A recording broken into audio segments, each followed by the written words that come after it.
Bem-vindos ao Grupo Marcos, estamos no módulo Doutrina Secreta. Vamos para o encontro 5. Para nós, um encontro muito especial, com um tema muito especial, né?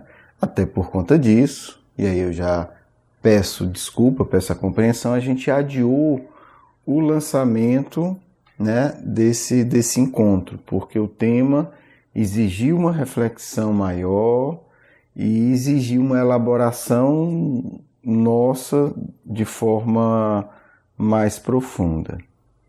O nosso tema é um tema muito desafiador, porque nós imaginávamos que conhecíamos, né? O espírita em particular, mas eu acho que de uma maneira geral, todos nós pensamos conhecer o que é caridade, né?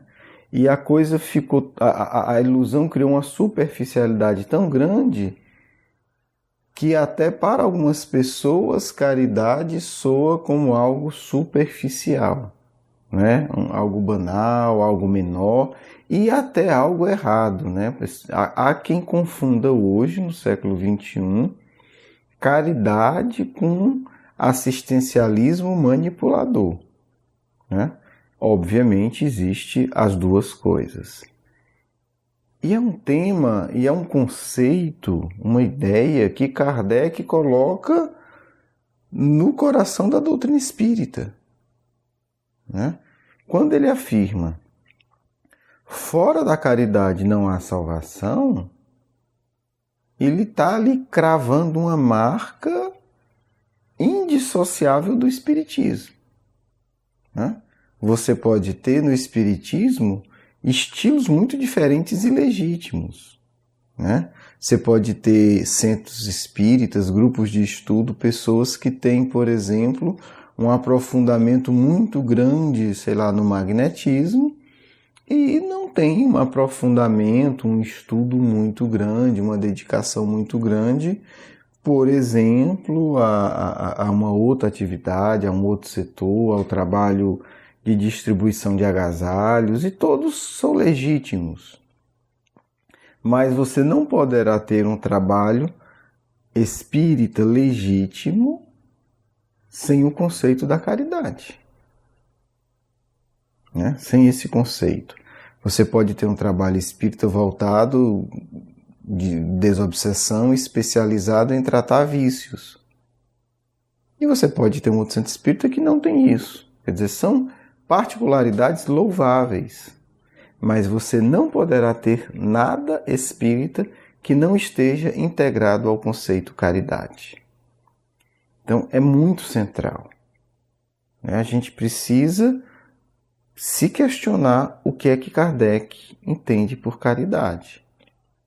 Qual o sentido de uma conduta caridosa, né? Como é que nós somos caridosos ao longo da nossa vida? Se não, segundo Kardec, nós não nos salvamos.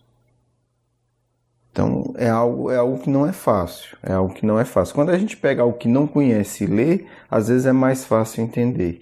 Quando a gente tem que refletir sobre algo que já está impregnado, é necessário um esforço intelectual, emocional muito grande para a gente sair da mesmice e aprender esse conceito.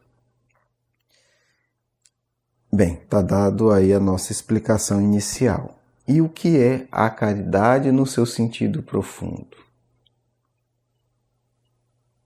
Convenhamos que os atos externos, eles podem ter uma aparência de grande nobreza e serem atos vis, maléficos. Importante entender isso. Quantas pessoas não ajudam com um sentimento de manipulação, de satisfação com a desgraça do outro, de outros objetivos, né? Quantas pessoas não distribuem benesses, alimento, ouro, cargos, tudo, com os objetivos mais infelizes. Temos isso no nosso mundo todos os dias e ao longo de toda a história. Isso é caridade? Fica essa questão. É caridade isso? A pessoa pega e dá 30% do que tem para os pobres. Isso necessariamente é caridade? Olha que terreno delicado. Para Paulo de Tarso, não. Isso não é caridade. Isso não é necessariamente caridade. Então a gente entende primeiro que o ato externo por si, por mais belo que seja, não é, por mais nobre, por mais generoso que a gente veja no quadro externo, não é necessariamente caridade.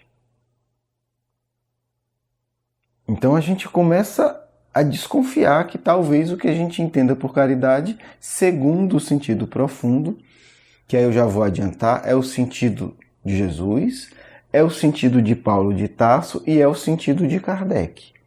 Então, segundo a lógica que esses espíritos dão para a caridade, se eu pegar metade do que eu tenho, vender e distribuir para os pobres, não necessariamente eu estou fazendo caridade.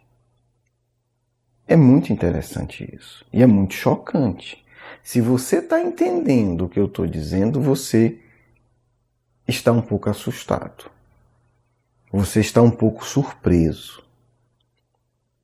Ou então, você não está entendendo o que eu estou dizendo. O que eu estou dizendo é: pode ser que eu ou você passamos a nossa vida, todos os dias das nossas vidas, indo para um centro espírita, um dia fazendo sopa, outro dia mediúnico, outro dia palestra, outro dia etc, etc, etc.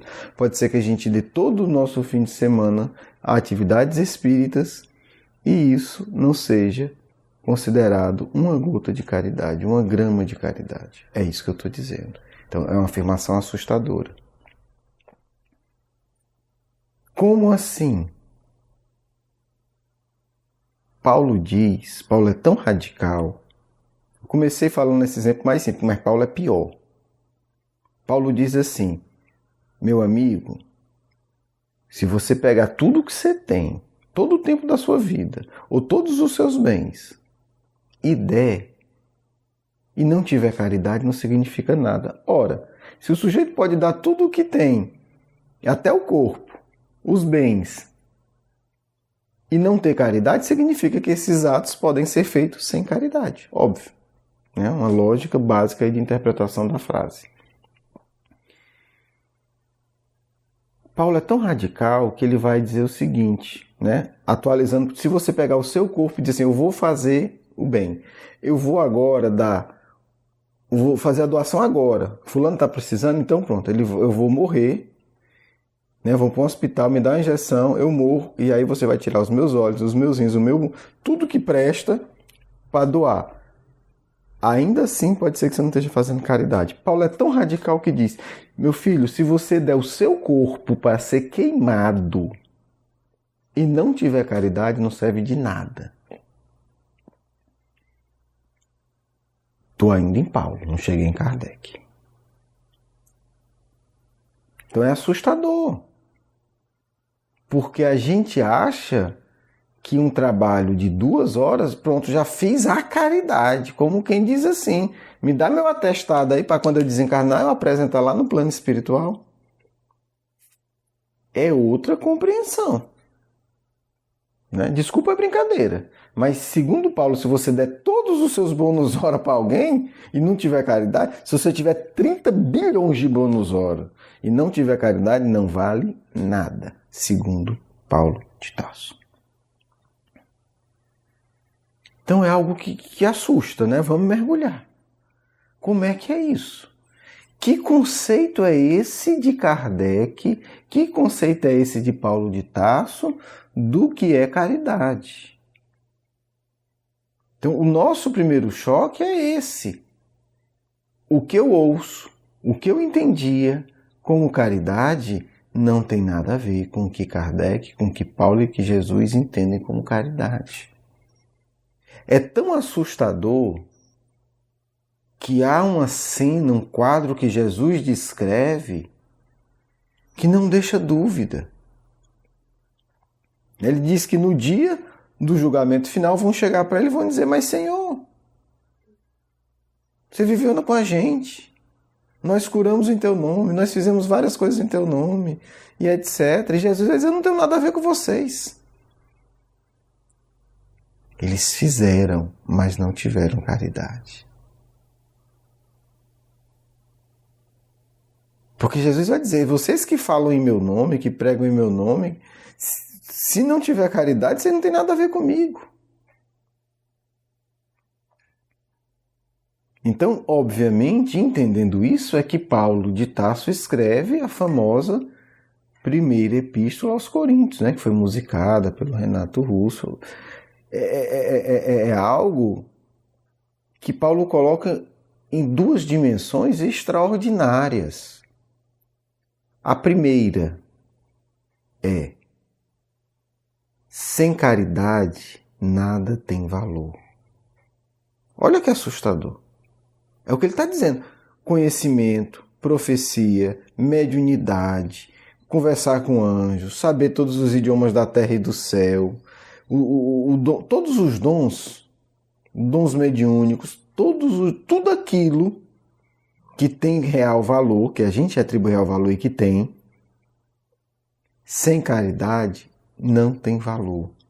É como se a caridade fosse o que emprestasse valor a qualquer coisa. A inteligência, a saber física quântica, a saber falar 300 idiomas, a ter telepatia, a ver o futuro, a ver o passado.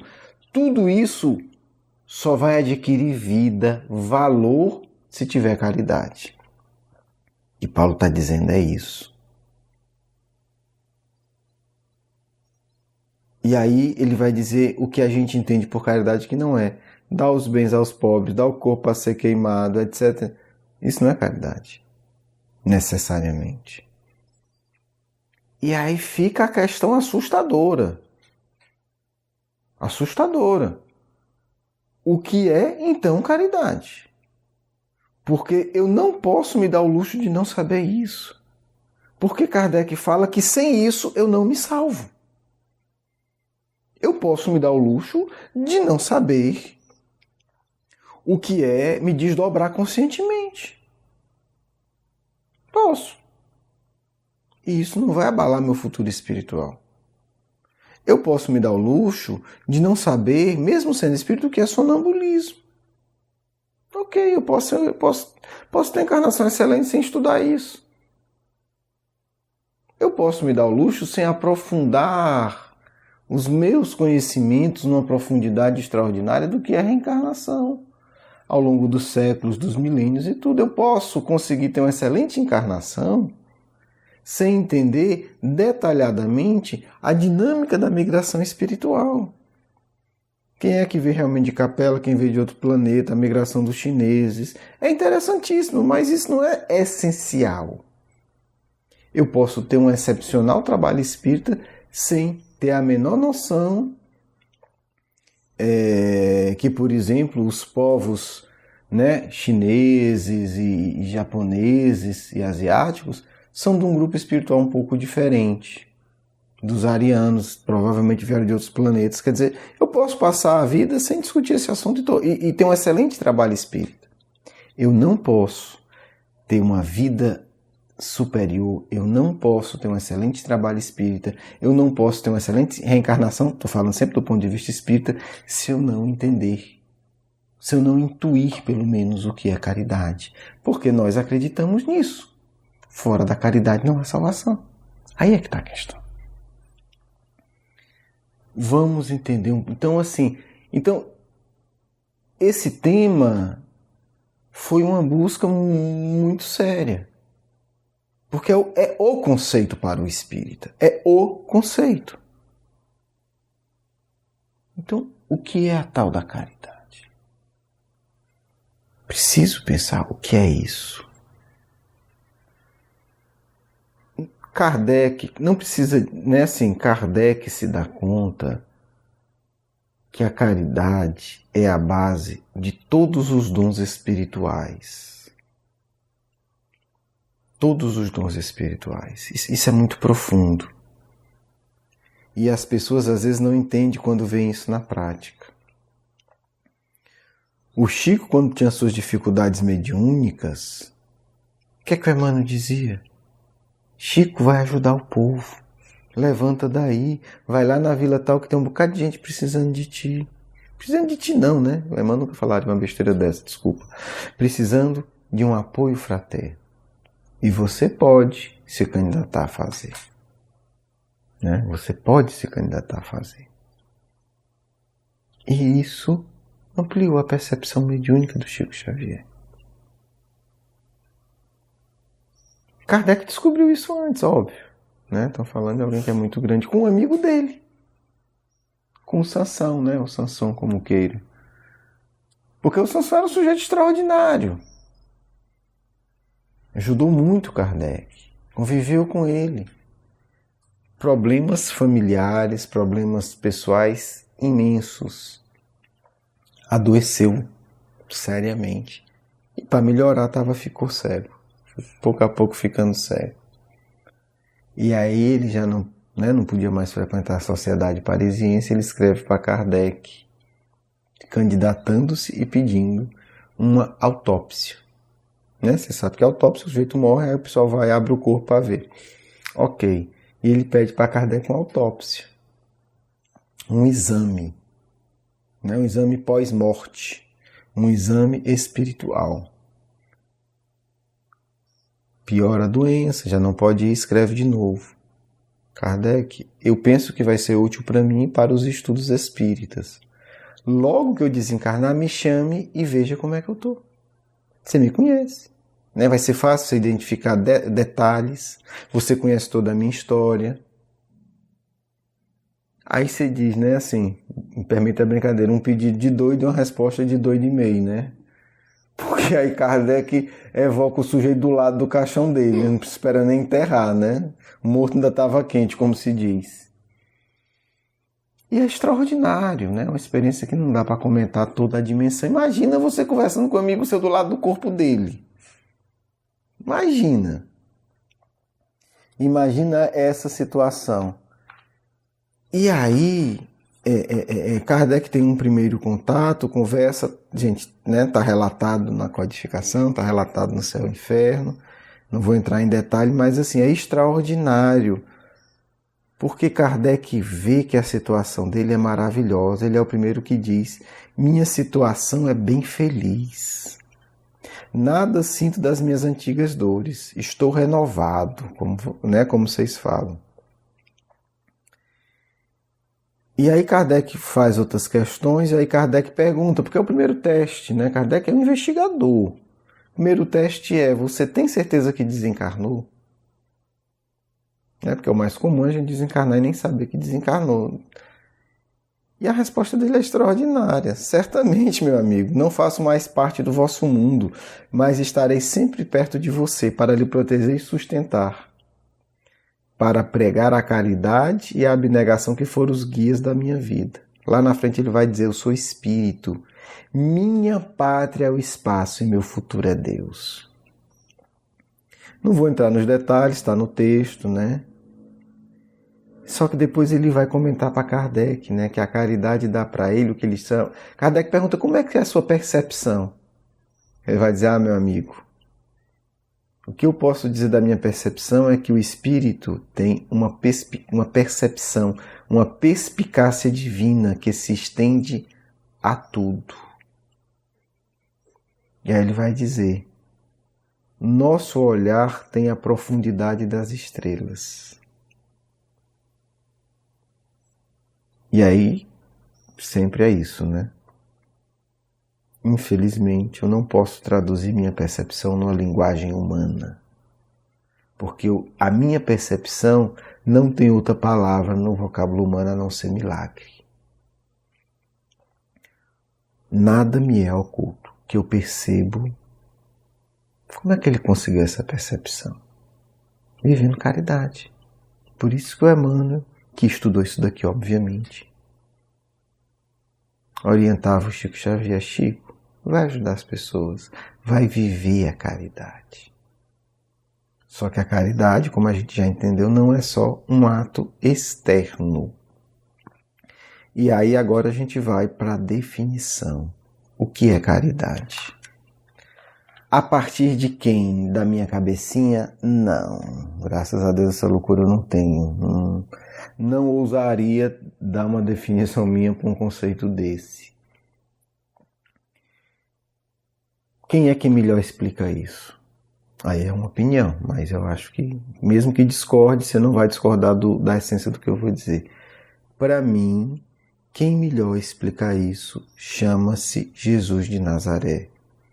Este jovem é simplesmente extraordinário. É um compositor literário, é um literato de uma grandeza que a gente só está começando a entender. Porque o que ele deixa numa historinha não dá para esgotar. O que ele deixa em poucos parágrafos, a gente vai precisar de alguns séculos. E isso aqui não é pregação besta não, é fato. Vamos lá. Agora tem que ter cuidado com a tradução, né? Quando for ver essa história. Estou falando de uma história criada por Jesus, então é uma composição literária, né, de um gênero específico chamado parábola. E essa ficou conhecida como a história ou a parábola do bom samaritano. Por favor, não vai fazer como alguns já fizeram aí. Não vai para Jerusalém atrás de conhecer, né, a estalagem do bom samaritano, que o bom samaritano levou o sujeito. É uma história literária, isso é literatura, tá certo? Isso é um tipo de ficção, é uma história, é uma ficção educativa, tá certo? É igual você querer ir visitar o castelo da Branca de Neve, meu filho não faz isso, né? Mas é uma dificuldade dos arianos, né? Nossa, mas a gente vai estar vencendo isso. Então, nós estamos falando de uma obra literária. Não existiu o sujeito que é o bom samaritano. Não existiu a estalagem, a pousada que o sujeito foi levado. Não existiu o cavalo desse sujeito, no sentido específico e histórico do termo. Jesus criou essa história para nos deixar um legado extraordinário, o sentido da caridade. É muito bonito. O que é que acontece? Ele está num diálogo histórico, ele está lá, ele encarnado, com o sujeito encarnado, conversando, discutindo, debatendo. O que é a lei de Moisés, o que é que não é, qual é a maior das leis e tal, um diálogo, uma discussão saudável, pelo menos da parte do Cristo. E aí o sujeito, querendo dar uma de bonzão, diz, mas quem é meu próximo, né? Porque Jesus não inventa. Jesus, toda hora, o pano de fundo de Jesus, do que ele diz é o seguinte, meu filho já foi ensinado tudo. Eu estou aqui só para mostrar que já foi ensinado tudo. E aí, com a maior lei, Jesus diz, já está escrito, né? Já foi ensinado. Ama teu próximo como a ti mesmo, não estou inventando nada. E aí o sujeito diz, mas quem é meu próximo? Aí Jesus, talvez, aí minha imaginação, né, tenha pensado bem, chegou a hora. A humanidade vai receber agora uma história que deixa claro o que é a caridade. E aí ele conta essa história extraordinária, que nós não vamos explorar totalmente aqui por conta do tempo. Vamos tentar ir para o núcleo. O sujeito está caído na estrada, semi-morto, espancado e nu. É importante entender isso, que o sujeito estava nu. Por quê? Porque não dava para saber sequer a classe social dele. Isso é importante, porque muitas vezes a gente tem muito boa vontade de ajudar quem é rico, né? Aí tem toda a boa vontade do mundo. E aí passa um samaritano que é considerado um herético, um não religioso. Olha que sutileza. Porque já tinham passado 2 religiosos e não tiveram tempo. E aí, o sujeito, quando olha,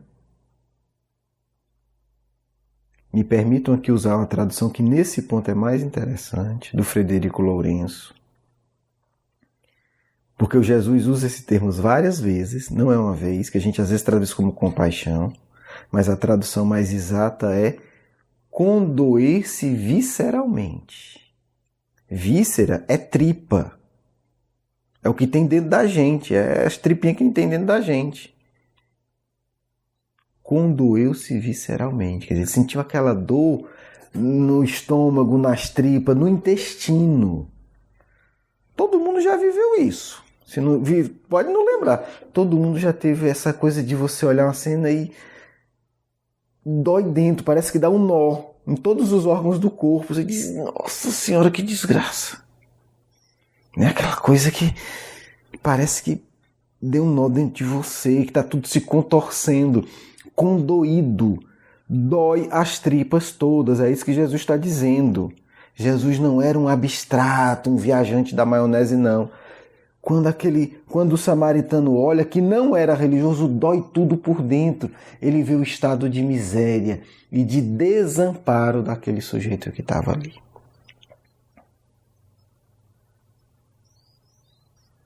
O que é que acontece? Aí é que está a questão. Caridade é agir junto com Deus. Aí está o conceito inicial. Caridade é quando você está sorrindo para alguém junto com Deus. Aí o seu sorriso é caridoso. Caridade é quando você está limpando a bunda de um velhinho doente no hospital junto com Deus. Aí você está fazendo caridade. Então ele se condói ao ponto e sintoniza com Deus. Aí é que tá. Porque como ele se condoeu visceralmente, ele é tomado, ele é possuído. Ele se torna um possesso. Possuído pela emanação divina mais pura, que se chama caridade. Então, uma vez possuído por Deus, possuído pela emanação divina, porque ele se condoeu, ele se abriu a esse tipo de vibração superior, aí o jogo está ganho. O resto é ser levado pela onda divina. Ele desce, ele limpa, ele cuida, ele coloca o sujeito no cavalo, ele leva, ele cuida dele, ele paga as contas e deixa o sujeito bem. E ainda diz, olha, eu vou deixar aqui o que eu acho que vai gastar, mas se ele gastar mais, não tem problema, quando voltar eu pago. Isso é caridade. Então é importante a gente começar... Por isso que Paulo diz, você deu tudo o que tem? Não vale nada. Você estava possuído por Deus? Você estava sintonizado com a emanação divina da caridade? Não? Então não valeu nada, meu filho. Zero. Valor zero. Não se aproveita nada. Você conversa com um anjo. Que lindo! Sintonizado com o Pai? Não. Não vale nada. Zero. Experiência vazia. Você viu o futuro da humanidade? Que bom! Estava sintonizado com o Pai? Estava envolto em emanação divina? Não, não vale nada. Curiosidade vã. Sinto muito. Você tem uma fé profunda? Nossa, você manda a montanha e ela obedece? Você faz isso vinculado a Deus? Não, vale nada. Isso é coisa de tolo. Esse negócio seu aí não vale nada.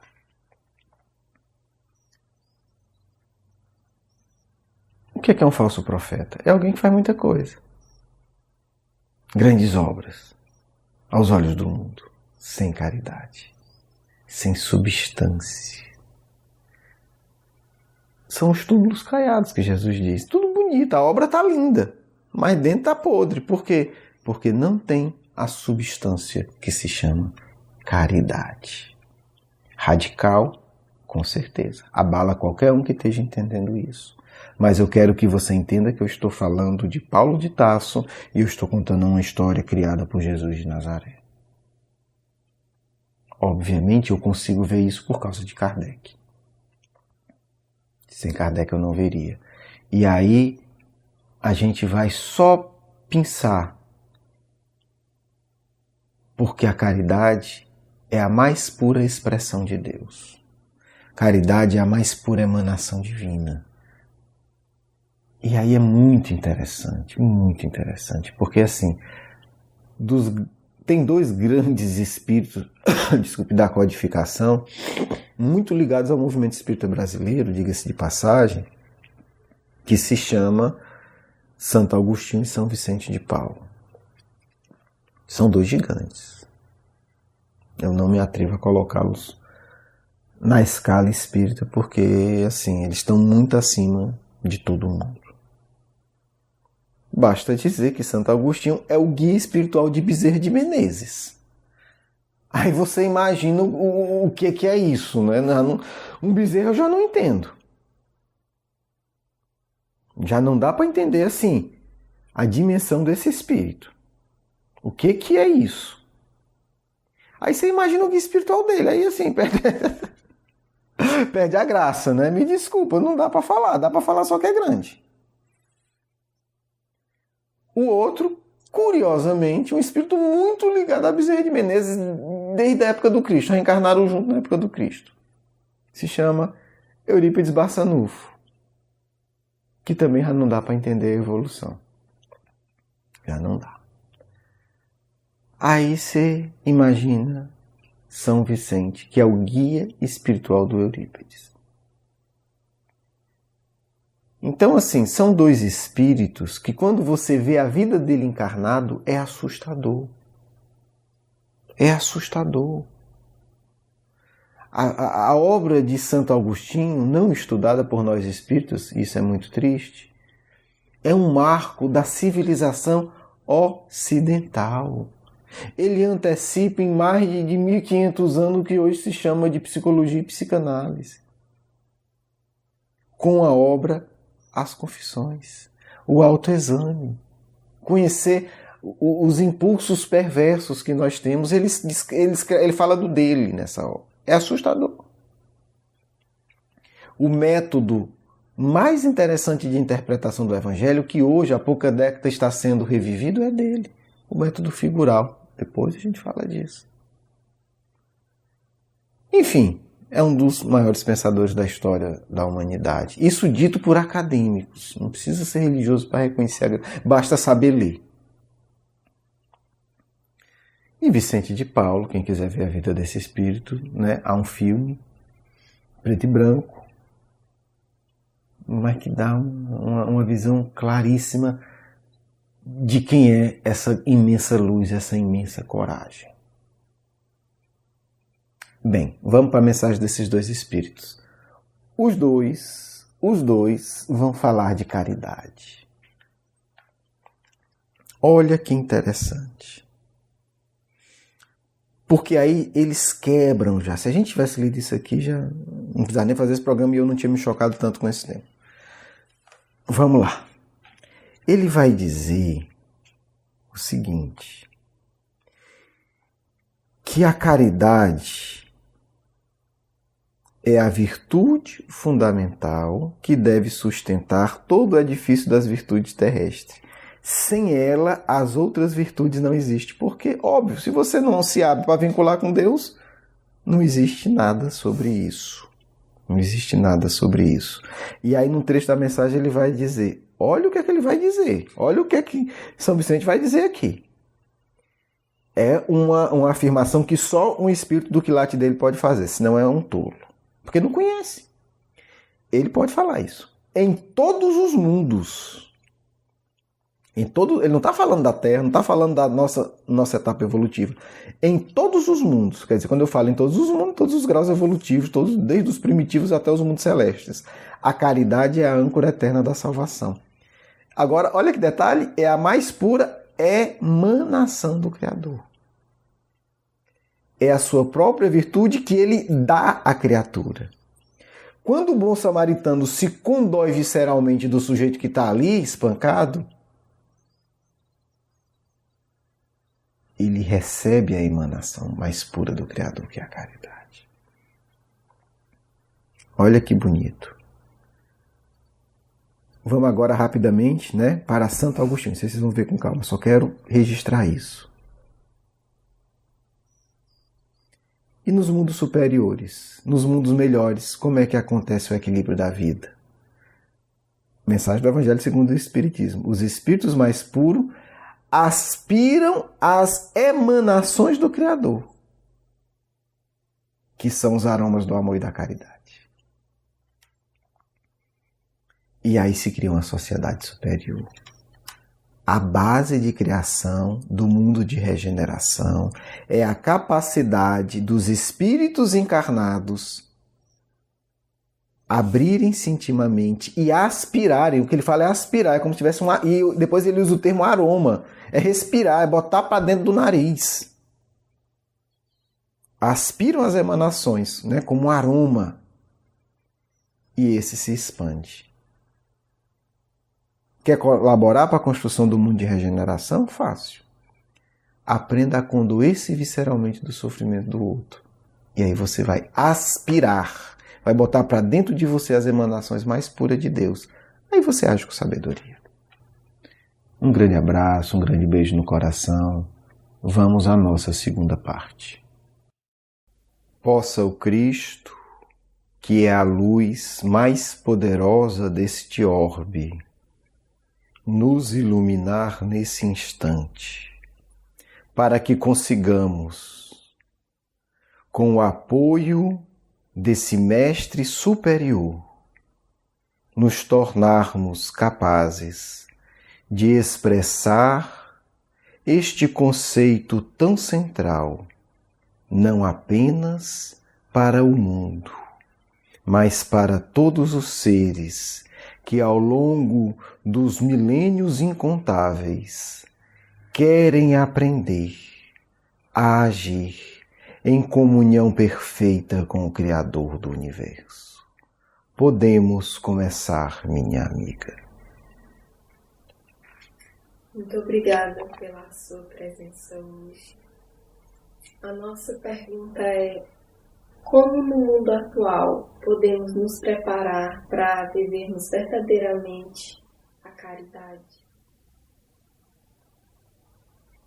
Entendendo, inicialmente, que a caridade não é uma proposta de salvação imediatista. Quando Allan Kardec utiliza o termo salvação, é preciso entender caminho para Deus. A salvação para um grande iniciado não é outra, minha amiga, que não seja a união completa e plena com o Criador. Não entendamos salvação no seu sentido estreito, mas no seu sentido mais verdadeiro. Entendido isso, passemos para a preparação. A salvação como união definitiva com o Pai é a meta verdadeira. Precisamos nos preparar. Utilizemos aqui a metáfora de escalar a maior montanha do mundo. Não podemos dizer: a partir de agora irei escalar a montanha e iniciar essa escalada desprevenidamente. Não, nem os tolos conseguem agir de tal forma. Não podemos, portanto, pensar que atingir a salvação por meio da caridade é um ato de impulso momentâneo que se resolve a si mesmo. Precisamos nos preparar. quais os equipamentos intelectuais que carecemos. Compreender as verdades básicas e mínimas da vida. O que é a caridade? Como atingir a ação caridosa mais simples, para que a partir daí eu possa expandir a caridade nas ações mais desafiadoras. Mas para agir caridosamente é necessário o envolvimento indispensável da emoção. Podeis argumentar, mas somos seres inferiores, a nossa emoção é adoecida.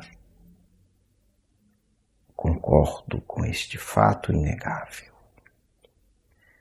Mas podemos dizer,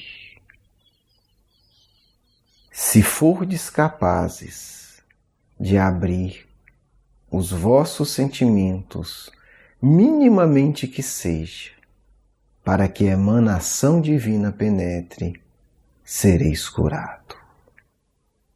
Indagareis então, sedentos dessa verdade, por que meio, por que método prático e objetivo abro o meu coração para que as emanações do Criador penetrem e eu me cure. A resposta já foi dada e aqui repito. Por meio da dor digna, da dor que eleva. Por isso, o bom samaritano condoeu-se, ele sentiu a dor do outro. Espíritas, vós que fugis da dor, lamento-vos, porque nunca conhecerão as suavidades da emanação do Criador.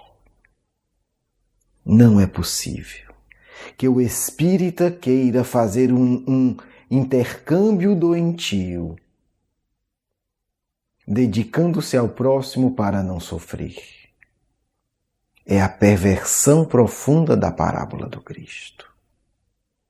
Vemos essa proposta de comércio anticristão nos centros espíritas e no coração de muitos que se proclamam seguidores do Espiritismo.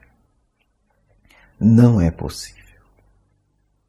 Observe que o Cristo é claro. Ele sofreu junto com o outro. Por que, meus filhos? Por que, minhas filhas? Porque somente a dor abrirá os vossos corações empedernidos para que a cura divina penetre. O Criador não age com violência. Caberá a vós mesmos a abrir os vossos corações para que o seu poder suave penetre e vos cure. Não existe outro meio, e toda vez que procurais fugir desse método, estareis sintonizando com os falsos profetas, desencarnados e encarnados. Palestrantes espíritas que prometem indireta e sutilmente a felicidade são falsos profetas. A felicidade verdadeira se conquista a partir da caridade. E como já compreendeis a partir de agora, a caridade só é possível, tem como pré-requisito indispensável a abertura do coração. E em vosso estágio, abrir o coração é sofrer. Compreendamos esse passo inicial com toda a clareza e digamos a nós mesmos: estou disposto a sofrer para sintonizar com o Pai. Muitos cuidam de enfermos numa troca maligna. que propõe a vida, para que eu não adoeça. Para que eu não esteja num estágio tão desgraçado quanto esse que eu sirvo. Isto não pode ser considerado caridade, meus amigos e amigas. Portanto, a caridade de quem cuida aquele que está com câncer é abrir o coração para a dor da doença. A dor que a doença causa. Aquele que socorre quem foi vilipendiado por seres perversos é sentir a dor de quem viveu essa experiência.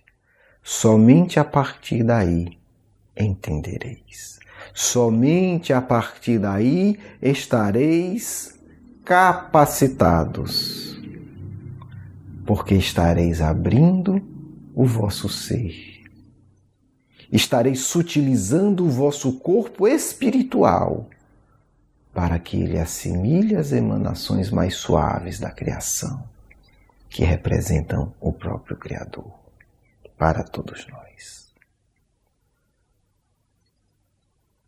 Não há passo seguinte, se você não se dispor a condoer-se intimamente. Tudo cessa em termos de evolução, porque por mais que você faça, tuas obras serão vazias, meu filho. Não interessa se constróis asilos imensos, se o teu sentimento não está vinculado a Deus. Não digo que nada vale, mas te explico, valerá muito pouco. Possivelmente, uma enfermeira abnegada crescerá muito mais, se abrir o coração. Não se trata de caridade com as medidas mesquinhas da quantidade. O valor da caridade é o valor da abertura do coração. O Cristo, entendamos isso com o coração aberto. Do ponto de vista numérico, segundo o registro histórico, fez muito pouco. Muitos benfeitores construíram hospitais que levaram à cura muito mais pessoas. Mas ninguém ousa comparar a soma de todos os benfeitores com o benefício que o Cristo dá a todos nós. Porque ele age com o ser integrado com o Pai. E uma cura que realiza é multiplicada por milhões de curas objetivas. Porque muitos dos que viram a cura de um indivíduo curaram-se. Então podemos dizer que cada cura equivale a mais de 1 milhão de curas. Porque só em ver aquele espírito agindo gerou a cura em muitos milhões de outros. Por que esse poder de ação? Porque o Cristo é a caridade. É o ser que age sentindo a dor do outro, plenamente integrado com Deus.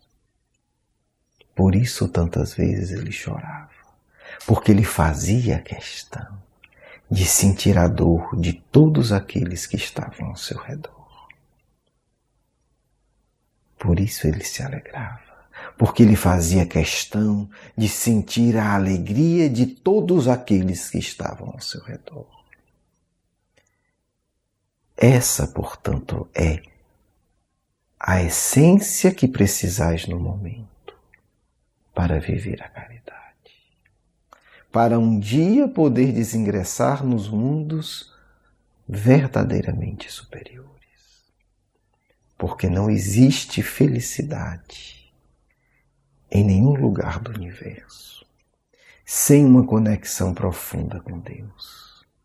E o caminho, amigos e amigas, para se chegar à conexão profunda com Deus, é aceitar a dor que amplia e sutiliza as vossas percepções, para que vocês possam captar de maneira mais plena as emanações do Criador. Não há outro caminho. Aceitemos com coragem e valentia a nossa dor. Ofertemos o nosso coração para sofrer com o próximo, elevando o pensamento a Deus.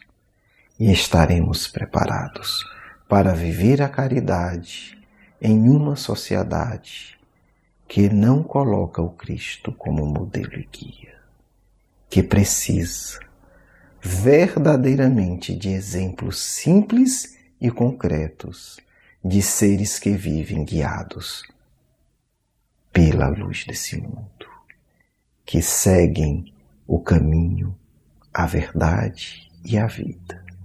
Jesus de Nazaré. Paz, coragem e luz. Do vosso irmão e amigo, Leon Denis.